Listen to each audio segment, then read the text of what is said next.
Welcome to Binge Watchers, where we talk about the stories and characters we love and the shows they live in. My name is Ron, and let's talk about Season 1 of The Sinner. Netflix just sends a lot of shows under the radar these days. About a year ago, when they would release a show, they would make a ton of noise about it, so there was no way you could miss it. Now I guess there's just too much noise in TV shows, which I also guess what this channel is for. Anyway, The Sinner is another relatively new Netflix original. It stars Jessica Biel, who used to be married to Mr. Peanut Butter, and Bill Pullman, who made a career out of his one-eye squinty face.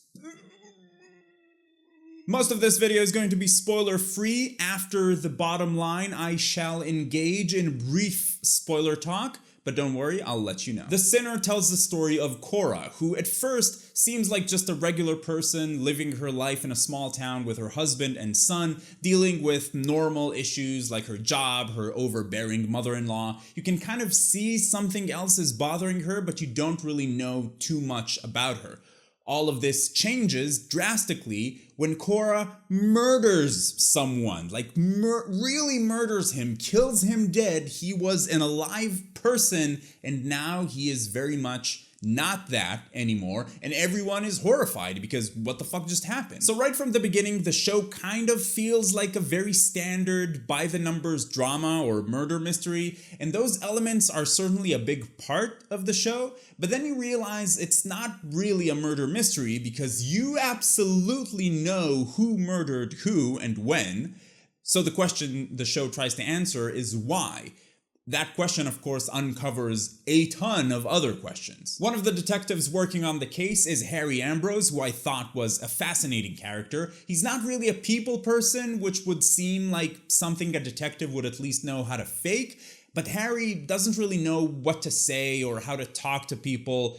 He's almost too straightforward, and he becomes pretty obsessed with Cora's case. Very much like us, he mainly wants to know why. Why did she kill this other guy? And he starts to get the feeling that something happened to Cora and that this whole thing is way more complicated than it seems. In a lot of ways, this show reminded me of that Amazon show Goliath, which also kind of went under most people's radar, and it tells very different stories, but it's the same in the fact that on the outside, it's a very standard show. It's no groundbreaking premise, but it's something that you've seen before, just done very, very well. So it probably won't be like your favorite show ever, but it's just a good, solid show. So The Sinner is sort of like that as well, but I would say that it stands out a bit more with the story. It does have some more unique things going for it. A lot of this show has to do with memory. Harry is trying to get Cora to remember what happened to her, so we learn about a lot of things that she repressed and her upbringing in a very religious home, and basically everything that led up to the murder, which is some pretty messed up stuff.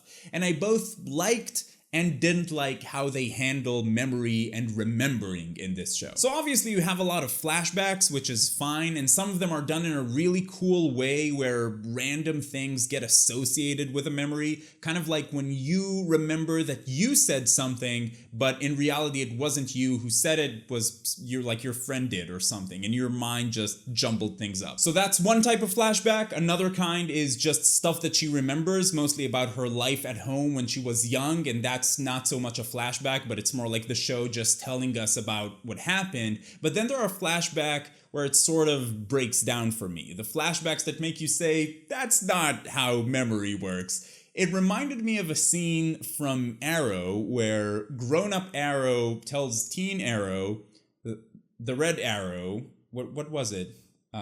Armistice? Arbalest?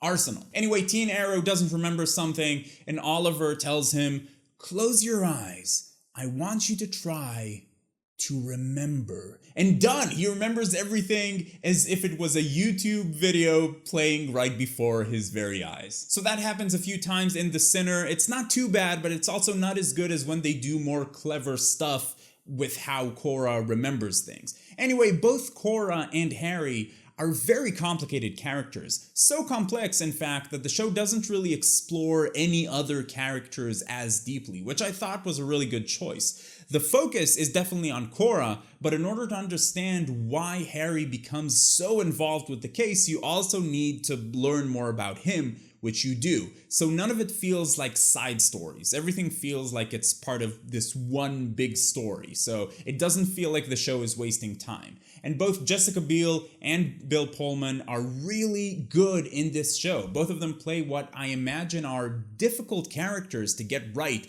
but they nail it and they're a pleasure to watch. This is the kind of show that really peels another layer every episode and reveals another detail and you can sort of piece together the bigger picture yourself. The info is all there and you can sort of figure out the mystery along with the show. So bottom line, should you watch it? I can't really say that this is some amazing must-watch show. It has a lot of things you've seen before, but they're all done very, very well, like Goliath or Ozark. These are not groundbreaking shows, they're just solid, good drama, which is exactly what The Sinner is. So I would say, if you like mysteries, if you like dramas, if the premise of this show sounds interesting to you, the execution is very, very good, and I think you're gonna like this show a lot. It's also a pretty quick watch at 8 episodes and 40 to 45 minutes each episode. And now for some brief spoiler talk. 3, 2, 1, spoilers, let's do it. I have to commend this show for how they structured the mystery of who did the horrible thing to Cora, who got her addicted to drugs and took 2 months from her life, who's the man in the mask, because very often when shows present you with a mystery that has so many moving parts, you sort of lose sight of how it can actually make sense in the end. And then, when it often doesn't make sense, the reveal is not satisfying because it just makes you go, pfft, come on. And here, even when they meet the guy she ends up murdering, they meet him at the Beverwick Club, you're still like, how can he be connected? Because you still think JD has to be the one who locked her up for some weird sex and drug thing for the club members. And that was some masterful misdirection. And I also loved that she confuses JD and Frankie in her memory at first. That's what I was talking about earlier, how they did some clever stuff with the way she remembers things. And then you find out the whole deal with her sister dying and getting buried in the woods and the extreme lengths that Frankie's parents went through to just keep the whole thing quiet.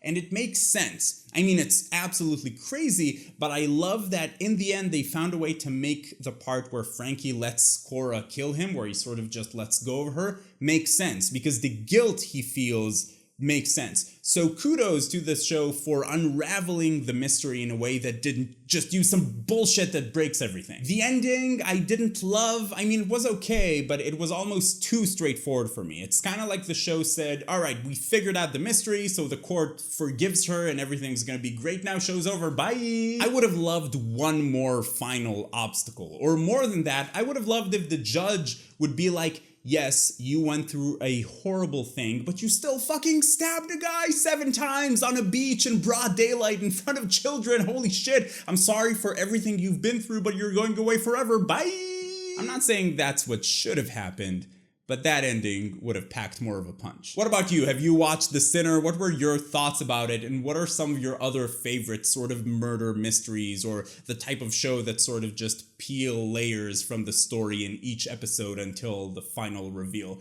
What other shows do you feel do it very well? If you're going to be talking about spoilers, please put spoiler tags in your comments. If you like this video, please give it a thumbs up. It really helps out a lot. And you can find me on TV Time and Instagram and Twitter, and links to everything in the description down below. You can also join our Discord server where we chat about TV, and it's a lot of fun. And if you're finding binge watchers for the first time, welcome. I'd like to invite you to join the binge watchers community. Come talk about TV with us. It's a lot of fun. Subscribe to the channel. But in any case, keep binging, and I'll see you on the beach.